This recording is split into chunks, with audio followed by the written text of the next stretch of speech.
Chelsea, they played very well today, I think. But game management was actually needed here. Let me actually lower this thing, you know. Yeah, very distracting, the shooting that went on in New York there today, you know. Heart goes out to everybody injured there. Some crazy stuff, man. Crazy stuff. Crazy stuff, man. You know what I'm saying? Crazy stuff, man. Right in my own backyard here, these things are happening, man. Nuts. Absolutely nuts. But yeah, let us talk. Mount in the 15th minute. You know, fortunate to get that set up there from Timo Werner. Rudiger, Mount with the corner. And Timo Werner, man, very good goal. I gotta say, I gotta give it to Timo Werner though. So very good individual goal, sitting down Casemiro and then going around and getting a shot deflected off the goalkeeper back into the back of the net. Very good goal. Chelsea did everything they needed to do then and there, right? I think that they did even more than they had to do, right? Because they needed 2 goals to get back in the tie. They got those 2 goals, one in the first half, the second one in the 51st minute through Rudiger. And then they managed to go ahead in the tie by scoring a third, right? They scored a third goal. But you got to give Carlo Ancelotti, a former Chelsea manager himself, a lot of credit for making those substitutions. And Rodrigo, who came on to immediate effect in the 88th minute. What a cross, though, by Luka Modric with the outside of his right foot. That is absolutely ridiculous. The man seems like he could play until he's 38, you know what I mean? I think he's 36 these days. He could continue playing. So, brilliant ball in, and Rodrigo actually put Chelsea, put Real Madrid level again in terms of the aggregate. And then into the 96th minute there, that was actually they took the game into extra time, and Benzema scored very early into extra time there, set up by Vinicius Jr. So Chelsea did not manage the game very well towards the end, and they gave up 2 goals within a space of 16 minutes there, and that was ultimately their downfall. So they got themselves to blame, did not defend very well, especially on the counter, you know, where Real Madrid looked to, they had them reeling on a couple occasions. And maybe because they themselves had to play a very open brand of football to get back in the game. But the fact that you were already back in the game, you have to close up shop. And this Thomas Tuchel team that was renowned for being very tight at the back, it seems that these days have been very loose. You see what I'm saying? Because barring the game against Southampton, Chelsea have basically given up 9 goals across the last 4 games. You see what I'm saying? That is not like a Thomas Tuchel team. Thomas Tuchel teams are very defensively sound. And that's, you know, that's what he built his reputation on when he came into the Premier League and he won the Champions League last season. You see what I'm saying? So it is a surprise to me, man. I maybe the off the field issues have been affecting Chelsea in terms of their concentration. Maybe there's a distraction, you know. Maybe they're thinking about next season.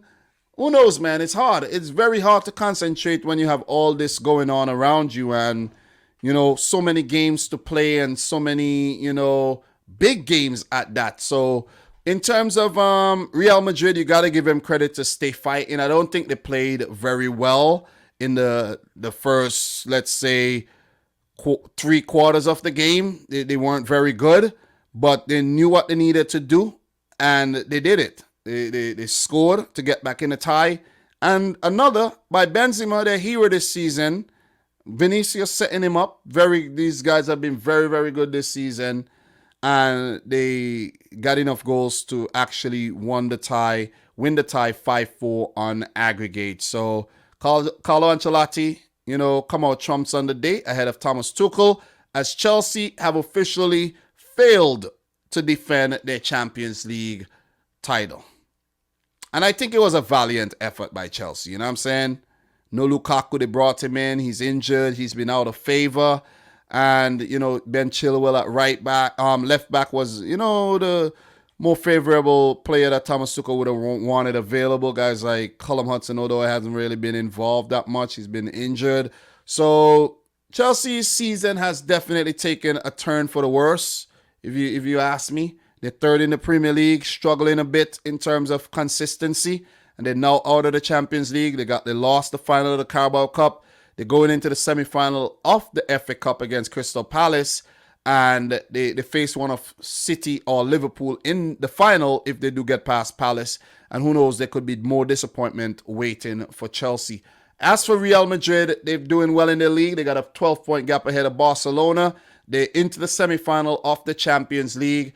And, it could not have gone much better for Real Madrid this season at all. So Ancelotti answering to the call. He went back and he's doing big things, man. He's doing big things. You know what I'm saying? They're not in the Copa del Rey. They were actually knocked out by Athletic Club Bilbao. And the Copa del Rey final will be between Betis and Valencia. It's nice to see someone else win something over there in Spain as well.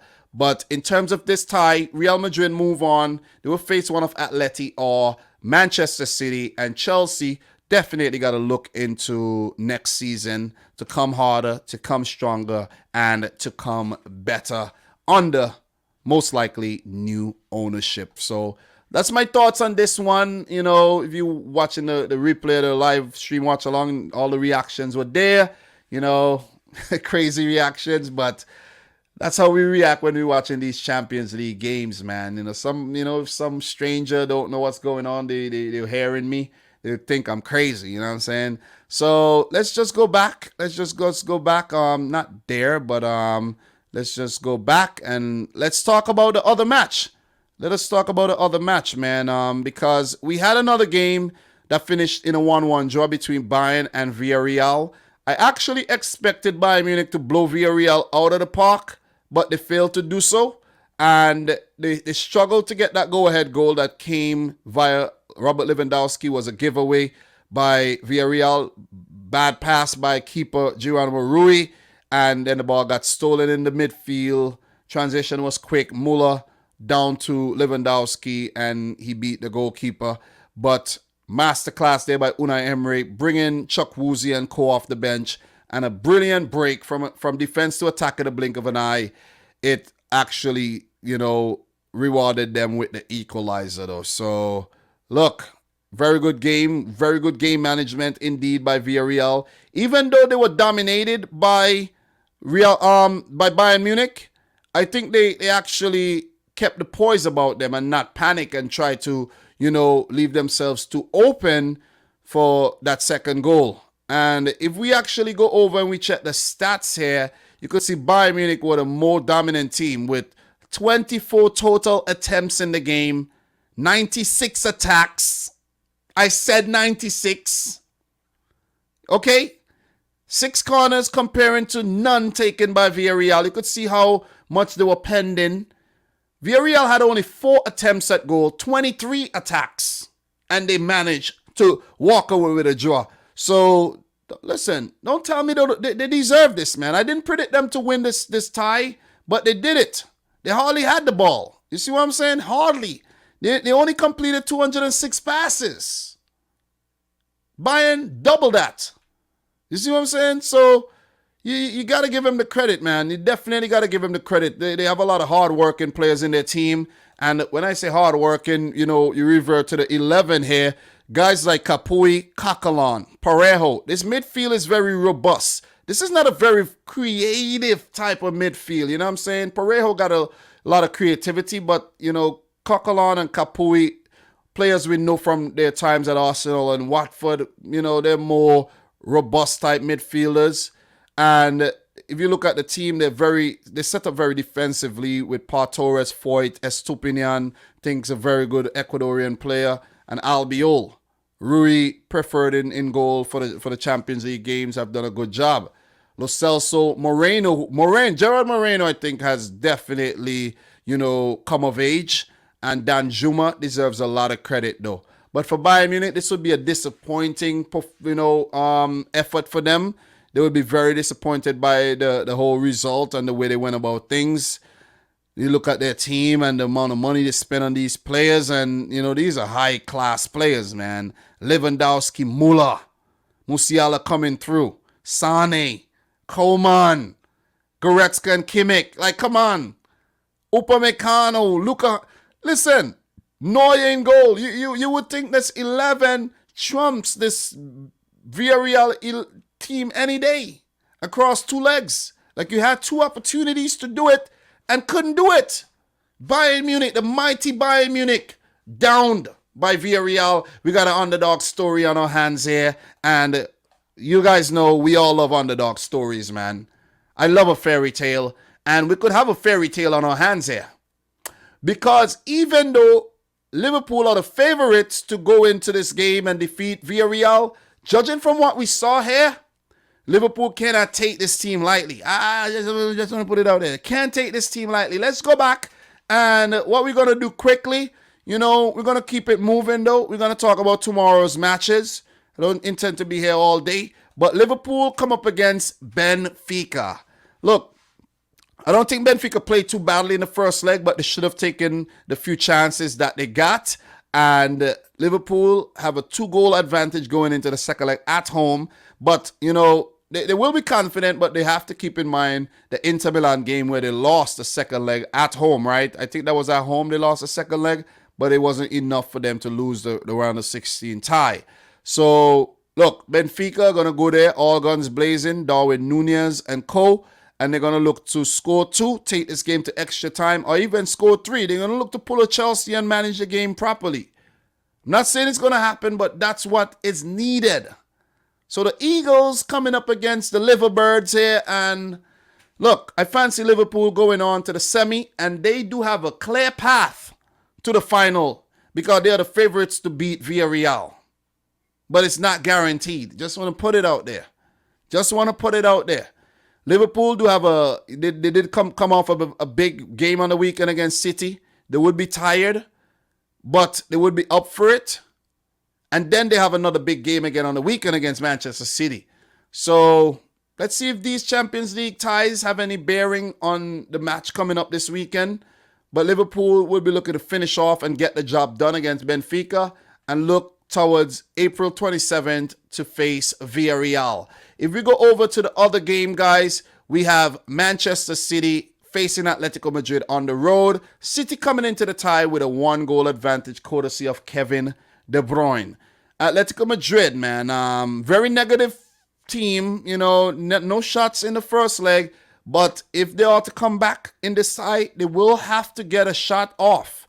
They would have to try their hand at scoring, at attacking, because they were very defensive for the entirety of the first leg, and it took a masterclass substitution by Pep Guardiola to bring on Phil Foden, who unlocked the defense, and we could see Phil Foden start in this game again, man, So it's looking like we could see City versus Real Madrid, and if both City and Liverpool prevail, we could see a Manchester City-Liverpool final. That would be in France. I would love that. I would absolutely love it. I'll actually take the day off too. Now you think about it, I won't go to work. If that's the case, won't go to work. But Irvin Vita, though, yeah, man, Chelsea really bottled a 3-0 lead. Always say in the Caribbean, a 3-0 lead. You bottle a 3-0 lead, Chelsea? Unbelievable, man. Unbelievable. So Adam the Great says we could see 3 Spanish teams going through and witnessing another Madrid derby in the UCL. Bro, I know the fact that you got knocked out, that's what you want. And oh, man. Listen, it ain't happening, man. Lengan Sweet is saying, Dominic, let's get the job done tomorrow, get this final, and beat Liverpool in the final. But weren't you the one who said that Liverpool are winning the final? Come on, bro. Couldn't it be something if City wins the treble and had to go through the giant in LFC for each trophy? Yeah, that's crazy, right? Wouldn't it be something if City wins the treble and had to go through the giant Liverpool for each trophy? Yeah, now I see what you're saying. It would be nuts.